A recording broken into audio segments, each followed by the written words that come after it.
It is the last 16 now in the World Darts Championships, and it is the 30th of December.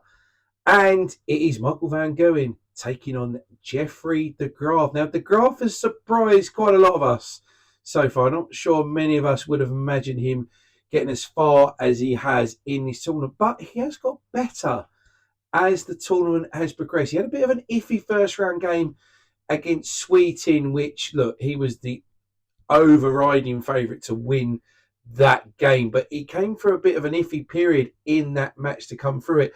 And then he's taken out Gary Anderson. And then now recently in the third round, he has beaten the Philippines, Paulo Nobreda. But now he comes up against mighty Michael van Gerwen, who I wasn't totally convinced with his performance against Brendan Dolan. There was flashes for certain that where the sort of the old Michael van Gerwen, the Michael van Gerwen that we know all too well, came out in occasions, but there was a little bit of sloppy stuff I felt in between all that against Brendan Dolan. And I think this could be a tight game. I don't think this is going to be as straightforward for Michael van Gerwen as maybe bookmakers are suggesting. I think many are going to predict a 4-0, 4-1 win here for Michael, but I can see this being a little bit close, and I would not be surprised if this was. I wouldn't be surprised if this goes 7 sets. I've got to be honest.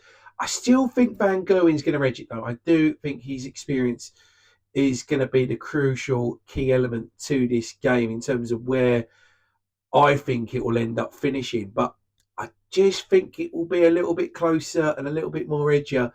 And I think the Graaf is going to come up with a big performance here, but unfortunately come a bit short. I think there'll be plenty of 180s in this game as well. I think the Graaf's shown that he can hit plenty through the tournament. He got 8 against Paulo Nobreda in the end. And as for Michael van Gerwen, he hit a healthy amount against Brendan Dolan in the last round. But I'm going to go for Van Gerwen to win, but I think he might win this by 4 sets to 3, believe it or not. I think he'll be really, really close. I think the Graaf will outplay his odds. I think there'll be a decent amount of 180s in this game between the two, and it should be an absolute thriller on this Monday.